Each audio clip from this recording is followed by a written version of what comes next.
Hello, everybody. Welcome to my channel. Today is a little bit of a spooky time. Scary, not necessarily sci-fi completely, but I like to share these stories. People send stories to this man, and he shares them with the world. And then I come and sometimes I share them with you because it really makes you think and wonder. Have you ever met someone that you could have sworn, well, maybe they're older than what they're saying? I don't know. Do you believe in vampires? Do you believe in werewolves? Do you believe in ghosts and everything like that? I know a lot of you have probably had some supernatural encounters before. Y'all can hear my cat in here. So even he's agreeing, my cat is agreeing, but there are scary things that happen. So I'm going to be quiet. I want you to hear what happened. This is in Florida. A follower sent me this story after visiting St. Augustine, Florida, and she swears that she may have spent an evening walking around with something that wasn't entirely human. Now, St. Augustine is the oldest city in our nation's history, right? It is the oldest continuously occupied European established city in the United States. Founded in 1565 by the Spanish, it's older than Jamestown and older than Plymouth, and some of its streets have been walked on for nearly 500 years. And according to this viewer, someone there seemed to remember all of it. Now, side note, if you haven't been to St. Augustine, absolutely beautiful. I've been there like 100 times. Recommend that you go. Anyway, she said she was visiting St. Augustine with a group of friends, and she signed up for one of the city's famous history tours, right? They have them all the time. And before the tour started, they stopped at a small martini bar, and it was near the historic district. And while waiting for drinks, she noticed a woman sitting alone. And she said she looked absolutely beautiful, not in like an unusual or like a glamorous way. She just looked timeless, right? She had dark red hair, pale skin, elegant clothes that seemed to look modern but old-fashioned all at the same time. Now, the woman wasn't drinking. She was simply just watching people. People watching, whatever. And at one point, the hostess walked over and she made casual conversation with her. And that's when this follower overheard something a little strange. The hostess asked if she was visiting from out of town, and the woman just smiled and she's like, yeah, you could say that. I mean, I haven't been here in a very, very long time. Not uncommon, but the comment seemed normal, of course, at first, but something about the way that she said it really stuck with her. Not like someone who hadn't visited in a few years, more like someone returning after generations. It just had that feel to it. And a little bit later on, she noticed the woman was leaving. And oddly enough, she ended up on the exact same walking tour as this viewer who sent me this story. And the woman, she joined the group by herself, and she stayed near the back, didn't really talk to anybody. And at first, nobody paid much attention to her, right? Until the guide started to talk about the city. And every time that he mentioned, like a historical event or something, the woman quietly would add details that nobody could really know.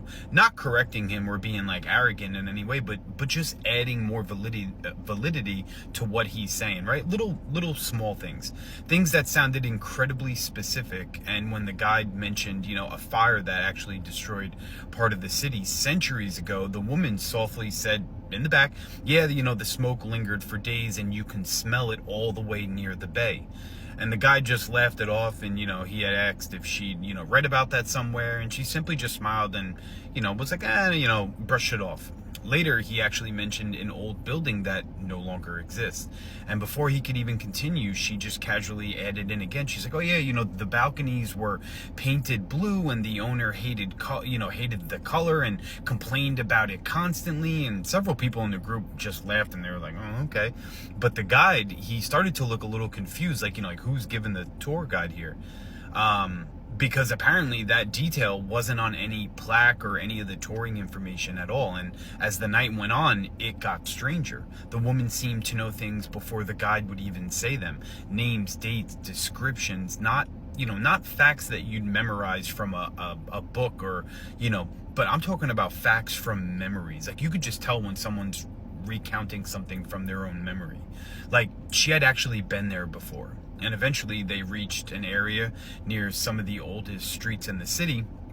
And the guide pointed toward a stone structure, and he began to explain its history, of course. And before he could finish, the woman again, she just quietly whispered, oh, it used to look a little different and whatever. But anyway, my follower happened to be standing beside her at this point, and she asked her, like, oh, like, what do you mean? And the woman just stared at the building for a few seconds and said something like, oh, well, the windows were smaller, and there used to be roses growing along the wall here, and oh my God, it gave it such color. And my follower just laughed, and she's like, oh, like, how could you possibly know that? And the woman just turned to her, just turned toward her, and for the first time, her smile kind of just disappeared. And she just said, well, because I remember them, not like, oh, I read about them, or oh, I've seen it, I've studied them, oh, I went to, Flagler College, or I know. No, she said, I remember them. And the way that she said it sent chills down her spine. And the tour ended sometime around midnight, like they normally do, and everyone began heading their separate ways. My follower turned to say goodbye to the woman, but she was already walking away alone through one of the narrow historic side streets. And something made her look back one final time, and the woman had stopped beneath a street lamp and standing completely still under it, just watching the old city go by, like someone returning home after centuries of being away. And then she stepped into the darkness between two of the buildings and vanished from sight. The creepy part? Maybe, but the next morning my follower couldn't stop thinking about this woman. Like, she was just so, like, not like, she just couldn't explain it. She just was like, oh my God, like, who is she? So she went online trying to identify some of the details that the woman had mentioned. And according to historical records, the blue balconies, the roses, several of the oddly specific details that she had mentioned were actually very accurate, and details that weren't included on the tour, details that were kind of buried in like deep old historical archives. Like, you really would have had to look. So maybe she was a historian. Maybe she had spent years studying St. Augustine. Maybe she went to Flagler College right there. Or maybe some people never really leave the oldest city in America, and every once in a while, they do come back to see how much has really changed. So tell me what you think. Historian, or do we have something like the Michelsons arriving back in New Orleans after a couple of hundred years? Let me know what you think. So that was a very interesting story, and I believe her. Maybe she wasn't human. Maybe she was a vampire. People, a lot of stuff you see in films, people believe, oh, it's science fiction, it can't be real. Meanwhile, it's real the whole time. A lot of stuff you hear of that you don't think could be real could be real. There's a lot of things on the earth that we don't know about on the land and in the sea. And there are things as different dimensions and portals. And yes, I believe it's possible that vampires and werewolves exist and it's not all made up. I couldn't help but think of that film Sleepwalkers. I've played this before, but they were cat people. They have been alive since the days of the Egyptian times, and they fed off the energy of people, and they never passed. Well, they could pass away, but they lived for a very long time. Their faces were different than what you thought of. And what if the lady she met, what if she really looks like this in real life? Maybe she's a sleepwalker, maybe she's a cat woman, and she's been traveling all over the world. Maybe she is a vampire, maybe she looks like this. You never really know. I know people will say it's absolutely insanity. These things can't be real. A lot of stuff people don't think is real is real. A lot of you watching me, you have seen things that you cannot explain. That's considered supernatural. And there's a lot of myths and legends that come in these swamp areas like Louisiana and Florida, especially Louisiana. There are a lot of people who will tell you that there are vampires that live in Louisiana. And a lot of stories that was folklore probably have some truth to it. Personally, again, I do think things like this could be real. Me, I wouldn't want to live forever. I would not want to live forever. The curse of living, seeing people that I love pass away all the time, and maybe if I was very wealthy and rich, and I don't know, maybe that would maybe make it a little bit better. But she kind of described this lady had a little bit of a sadness with her because look, she's probably been around for a very long time. How long?